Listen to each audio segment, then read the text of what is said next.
preparar uma roupinha aqui pra me bater um piquezinho ali. Ei, irmão, desviou, foi? Tá repreendido. Por quê, irmão? Oxe, tu vai fazer caminhada com essa roupa aí, é? Oxe, irmão, mas eu vou correr, suar. E é pra usar que roupa? Tem que usar roupa de crente, vaso.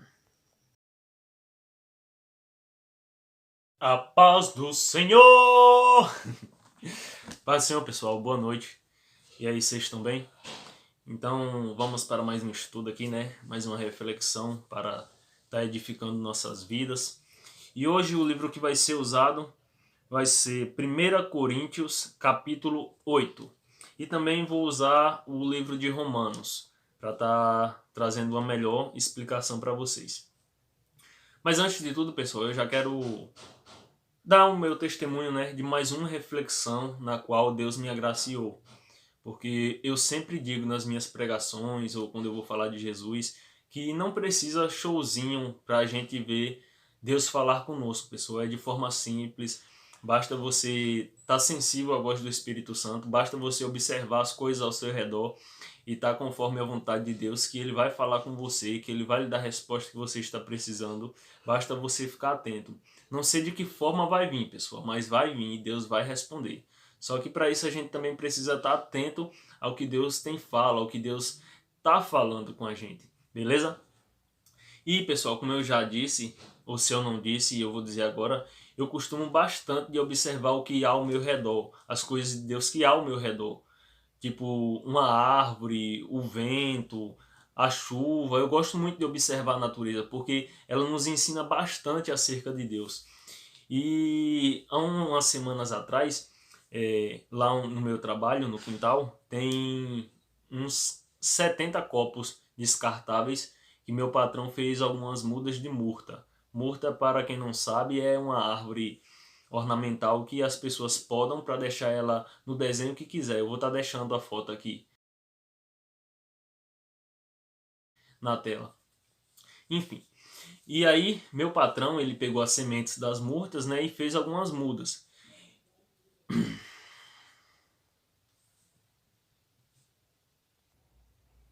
E aí, pessoal, a gente começamos a encher os copinhos descartáveis, né? E enchemos até em cima de terra adubada e colocamos a semente bem lá no fundo do copo. E aí passou muito tempo, pessoal, passou muitas semanas mesmo, e nada da semente germinar. E na base de uns 2 meses eu começava a observar elas, e aí eu comecei a observar que uma só brotou, uma sozinha, pessoal, brotou, conseguiu brotar, sendo que a gente estava regando todo dia certinho, a terra estava adubada, enfim. E uma conseguiu brotar, pessoal. E as outras passaram mais semanas e semanas e nada de brotar. E aí eu passei a observar elas. E aí meu patrão, já desanimado, queria destruir os copinhos e deixar pra lá. E aí eu fui lá, pessoal. Eu disse, não, tem coisa errada. Aqui tem terra demais. E aí eu comecei a tirar a terra. Deixei só metade da terra. E a gente, observando os copinhos, todos já estavam germinando. Só que o broto estava sem força para subir, porque tinha muita terra. E aí eu observei aquilo ali, mas fiquei na minha, né? Aí passou mais alguns dias e aí eu voltei a observar elas. Aí já tinha umas que estavam reagindo, já estava subindo o broto, e tinha outras que morreram, pessoal, por ficar muito tempo abafado ali dentro. Mas algumas conseguiu desenvolver legal. Não ficou tão bonita como aquela que brotou, a primeira que brotou com o copo completo de terra, mas conseguiu brotar legal. E aí eu, mexendo nelas, peguei o copo que estava cheio de terra, com a que já estava brotada, né? E peguei a que só estava metade da terra, mas que também já estava brotada. E aquilo ali me veio uma reflexão. Era a mesma semente, foram plantadas no mesmo dia, com a mesma intensidade de terra, então por que uma sozinha brotou e as outras não conseguiram brotar? E aí eu fiquei meio encabulado com aquilo. E aí me veio na mente uma passagem que se encontra aqui em 1 Coríntios capítulo 8, que vem falar sobre pessoas fortes e pessoas fracas. A semente era a mesma, pessoal, mas só que infelizmente tinha umas que seriam fortes e tinha outras que seriam fracas. Aquela semente forte, ela conseguiu brotar mesmo com um copinho cheio de terra. Demorou, mas ela brotou. Já a semente fraca, ela não estava conseguindo brotar com o copinho cheio de terra.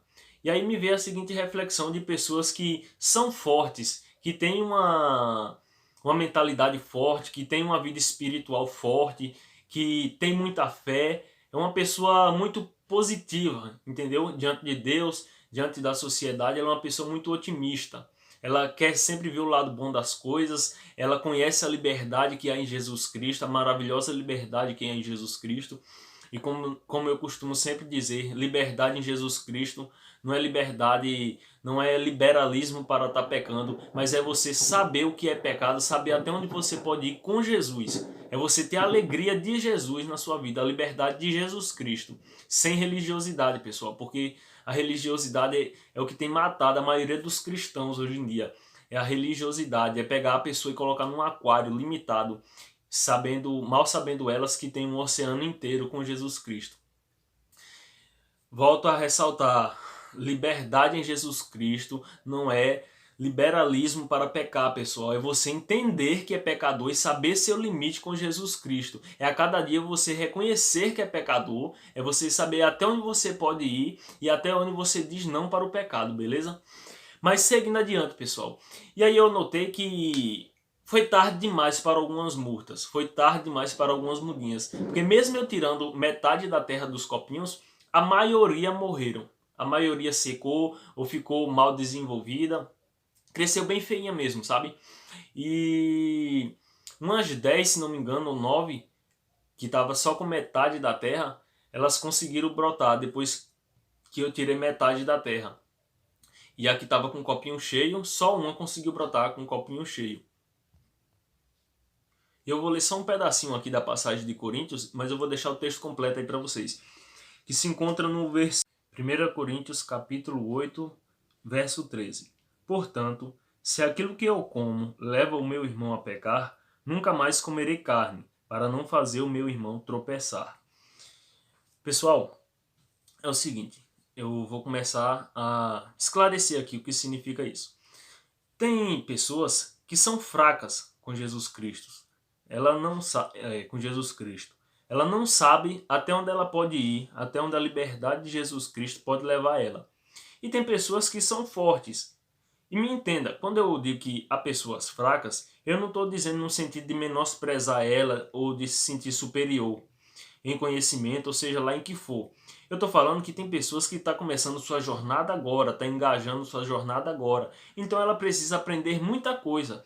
Mas isso não é motivo para o que já sabe se engrandecer e menosprezar essa pessoa. Pelo contrário, ela tem que ajudar, ela tem que dar palavras de ânimo, palavras sábias, ela tem que ensinar como deve ser, como deve andar com Jesus Cristo, o certo, o errado, o que ela pode comer, o que ela não pode. E estava acontecendo justamente isso na igreja de Coríntios.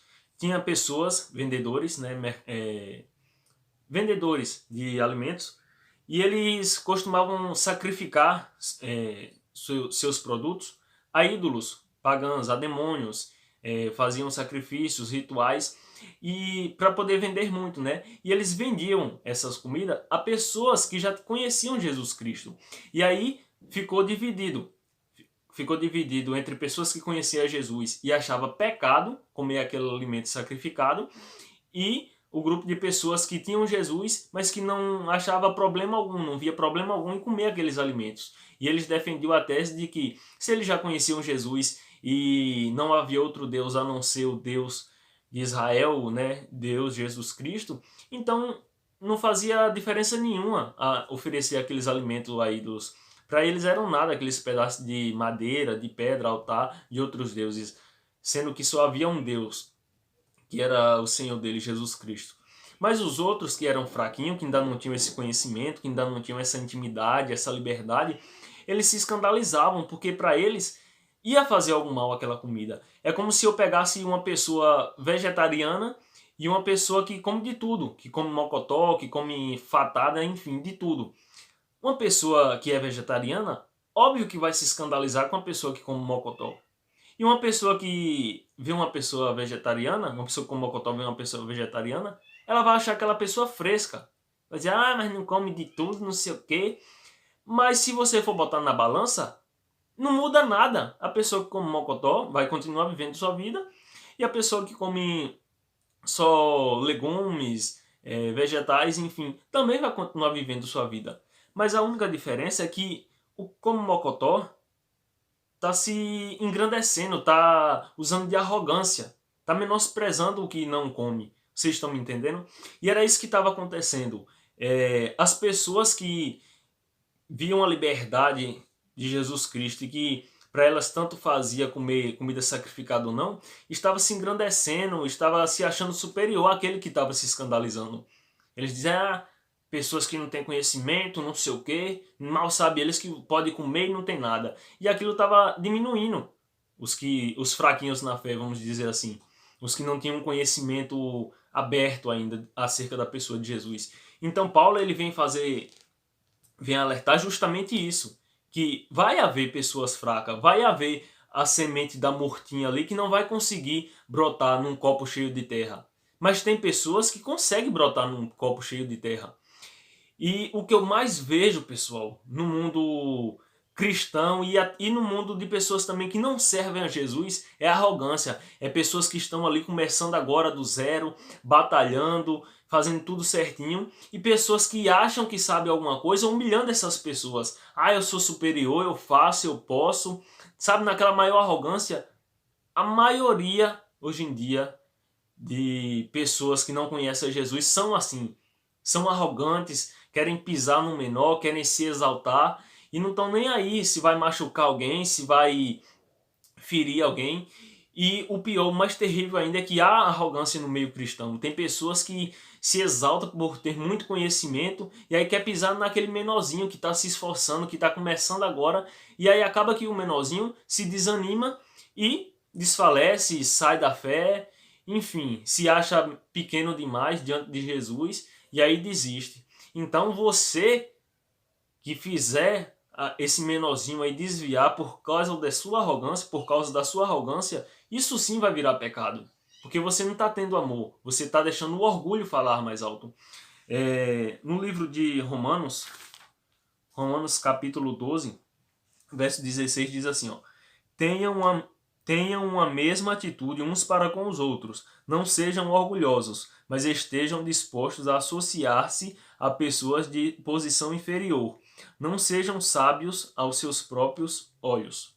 Então, pessoal, aquele que se exalta, aquele que age de arrogância, que se acha superior, não vale nada para Deus. A gente tem que buscar, a gente tem que esperar a exaltação de Deus. Deus que vai olhar para você e dizer, olha, esse é digno de ser exaltado, porque ele se coloca no lugar do menorzinho, porque ele se coloca no lugar do mais fraco, e ele vai lá, ajuda o mais fraco a crescer, ele vai lá e ensina o que é correto ao mais fraco, ele vai lá e apoia quem está começando agora. E Mateus capítulo 23, verso 12, que é um versículo bem conhecido, que fala, né, que os exaltados serão humilhados, mas os humilhados serão exaltados, pessoal. Então, essa é a diferença. Às vezes tem aquele fraquinho ali que está começando agora, que não tem um conhecimento tão abrangente de Cristo, mas ele se humilha diante do Senhor. Então, Deus o exalta por causa da sua sinceridade, por causa do seu louvor, que ele se humilha diante de Deus. E já tem aqueles que se dizem grandes homens de Deus, que se exaltam, mas diante do Senhor está sendo humilhado. Então, pessoal, independente de você ser cristão ou não, nunca, pessoal, nunca mesmo haja de arrogância com o seu próximo. Se você, pessoal, não tem condição de ajudar o seu próximo, mas também não destrua a carreira dele, que está começando agora do zero, não destrua a sementinha que ele está tentando brotar, seja com muita terra ou com pouca terra, mas deixa ele ir no ritmo dele. Ninguém é igual, pessoal, cada um tem seu ritmo e todos nós chegaremos lá.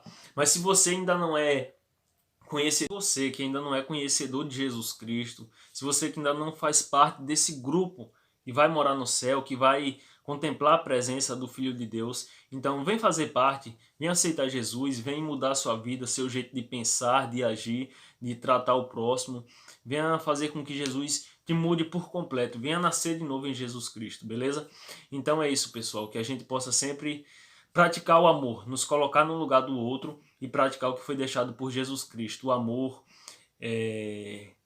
Então é isso, pessoal. Vou ficando por aqui. Espero que vocês tenham entendido de verdade o que eu quis passar aqui. E até o próximo estudo, beleza? Então fiquem com Deus e até a próxima. E é só glória misturado com aleluia.